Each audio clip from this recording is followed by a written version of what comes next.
G'day, this is just a quick review of my use and experience with the Olight Javelot Pro. It comes in this nifty plastic waterproof, dustproof sort of pelican kind of case. It's got a rubber seal in the top edge of it, eggshell foam.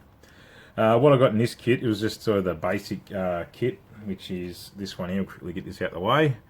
This is the kit I got, plus the scope mount clamp as well. But you can view all this on their website. It was an introductory sale when I got it. I think it was about 180 or 190, I think, when they were released. So this tells you the stuff there. This is the specs of it there. Oh, the claims of it: 7,000 milliamp hour battery, and I reckon beam throw up to over a kilometre. Drop resistance a metre. Here's some more specs and modes. Obviously, pause that if you want to read that. Just, or best just to go to their website. There's some accessories they've got listed there. All right. Anyway, that's enough of that. You can check them out, obviously. So what I got was the Olight. We'll get to that in a sec. It comes with this holster thing. That's the extra mount thing. Pretty standard, just composite plastic. It just clamps in one in each, and off you go with that. That's nothing fancy, pretty generic bloody things these days. Get them anywhere. This is the holster it comes in. Well, holster it comes with, I should say. Hang on, no. Surprises everywhere, isn't there? There, charger is. So this is the holster it comes with. So, and you can button it up, I assume.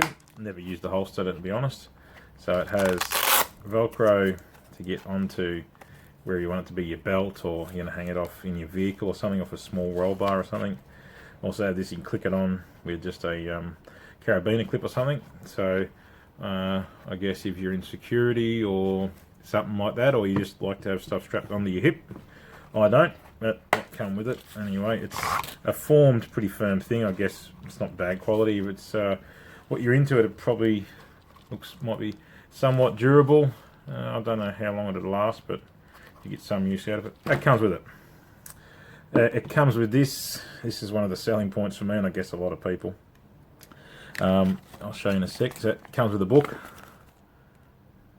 and it'll tell you blah blah blah, as you know. This is just a Samsung phone charger. So I use a 2 amp hour charge for it because it's for fast charge. Well, I got told when I asked them, they said that kind of rating's fine. It doesn't come with a wall adapter. I guess this is what keeps it universal in any country. This is the charging cord. If you haven't seen them before, that's it there. We'll just give you a run by, and it's like a flat cable. This loops around, and you can. This is to tie a cable caddy or whatever, and once it's all looped up, it comes with USB anyway. So charge it, I guess. I don't know. Yeah, computer, I guess, or any of your phone chargers, that kind of thing in your car. You can charge it anywhere, and it can be charged anywhere in the world without a 240 volt wall adapter bit, I guess. So it's a magnetic snap cap. This is the charge. This is one of the biggest selling points. This is how it charges. The battery in it is fixed. It's not a removable battery. I don't know if the torch gets biffed, or you can just maybe send it back to them, or a dealer, repairer or somewhere, and they will be able to replace it. So we'll just quickly show you this. And so this is how you charge it. This is also your on-off, your power button in the middle. But you charge it, even if you just get near the side of it, you watch this, it's brilliant. Just look at this. It just latches itself on. Love it. That is so brilliant. And if you've, been a fan of the micro USB kind of stuff for chargers and that on lights and phones, and then now they've got the C-type, which is probably a bit better, doesn't get as damaged as easy. But yeah, plugging stuff in and out all the time, you end up wearing out the port or the fitting of the charger. Snapping on, what's going to go wrong at the end of the day? Just wear out. A lot more durable, I think, anyway. So let's get on to have a look at it. This is the Javelot Pro. This is the Gen 2, I guess, of their Javelot torch, which is the other one was like MU, TX, UT, whatever. I had one of them, and I sold it when I got this. And there's pros and cons in that between the two. We'll explain them. This has got a blue, is it bezel? Yeah, around it. And so this is their intensity. So we'll fire it up. We will put it into this. Once again, you won't be able to tell much during the day. So it starts off on high, and these are the different settings you can go. I think it's 4 settings. 2, 3, 4. That turbo mode or whatever it is on, and that's your battery. We'll get to that in a sec. This turbo mode that it's on will only last, I think it's about 2 minutes or something like that, which is your couple of thousand lumens and all your big 1,000-meter stuff. It actually only stays on. Sorry, I was looking at the torch off camera. It only stays on that for a couple of minutes, and then it drops from that down to 600 or 1,000 lumens or something, maybe 1,000 lumens or something, I don't know. But yeah, it drops down a fair bit, and yeah, so that's one thing just to take note when they say about, you know, yeah, it'll really bright and all this kind of stuff, but it's not for the whole period. You know, you can't just run it for 2 hours on that high setting. Anyway, so this is the battery indicator. So I think there's 3 colours maybe, or 4. So there's green that's fully charged, it's all happy. And then I think there's a yellowy orange, or a yellow and then an orange, something like that. And then when it's getting really low, it'll go red. Anyway, there's other reviews, and you can check the website for all the fine details. I'm just sort of giving my review of the use of it. So this as itself is so far being a pretty cool torch, and it's nice and bright. It's in the tail cap to turn it on and off, and I think you can. There might be a strobe if you hold it. I think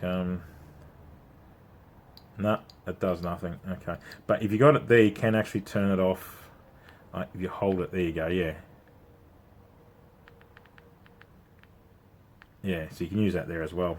Yeah, anyway, as a torch, yep, it's bloody bright, and we use it for when we go camping and stuff like that, and go for bushwalks and spotting wildlife. It's also, you know, used on the farms and stuff for hunting and that, and it's been great. You can use this over half the preferred over regular handheld spotlights and that, you know. It's just that bloody bright. The only thing is, because you got to hold it in your hand like that, or like that, it's after a while you do get a bit of a cramp sometimes. Well, I do, and the other people do. Holding it like that, that's where a good, like a pistol grip kind of standard sort of spotlight is probably more comfortable for, you know, hours of use. But the time your hand gets sore in this, it's probably after going flat. Using it as a spotlight like that, it does all right, but you won't get probably a full night of decent light out of it. You will have to recharge, and it obviously, because it's cranking out so much light out of this small area, this gets pretty bloody hot up around the bezel and the head of it. So keep that in mind. But overall, I'm happy with it, and it's very convenient. You know, the piece of resistance is the snap charger.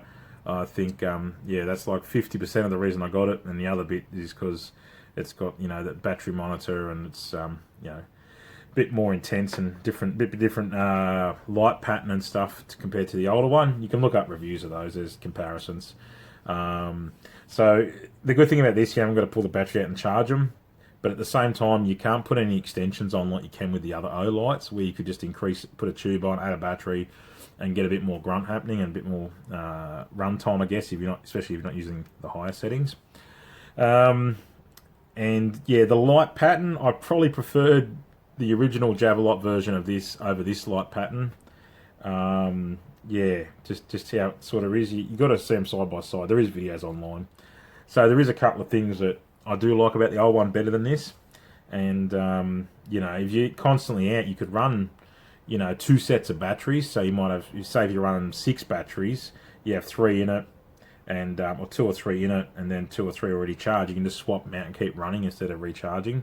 Can't do it with this one.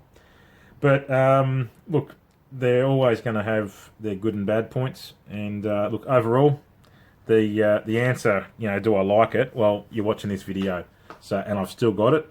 Anyone that knows me, if I don't like something, and if it's just not for me, or if it's no good, or sometimes I'm just fussy and don't like it, and I'll buy something, and you'll see it up for sale a week later, whether it's a $50 item or a $1,000 item. If I don't like something, out it goes. I don't really sort of hang on to it. I like this. I've been running this now since they come out sometime last year. Might be nearly 12 months now, I think, or getting towards that, or around 12 months. And yeah, love it, no issues. So we'll get you out in the dark and we'll show you how it performs. And just, general sort of look at it in the dark. Cool, good on you. Okay guys, so here's the night shot of the Javelot Pro. Now it is a moonlit night and a lot of ambient industrial lighting, so you won't see the best performance from it, and plus my phone hasn't got optimal lens stuff and for nighttime shooting of videos. So this is trees about 25 meters away. That's at the top. Now this is the brightest handheld LED light I've got. I mean, you can see that. That's about 50 meters now. I'll try and zoom in a bit. So there's some mounds of dirt there. You can really see them, no worries at all. And I mean, there's a walking track over there. It's probably, 150, probably a couple of 100 meters, and you see beyond that shed thing there. And it's lighting it up with these, and you can see a bit further in person than what you can with it. Now this is on the turbo mode, so we'll drop it down to low, and this is the medium, the one up from low. Low's not even really worth showing. So this is the low sort of one. I'll zoom out. And then this is your high or whatever, those mounds of dirt, still picking them up, not a trouble in the world. And then that should be the turbo one. Alright, hopefully that sort of helped and give you an idea what it's like. And that's the battery indicator, they're all still full. Alright, cheers.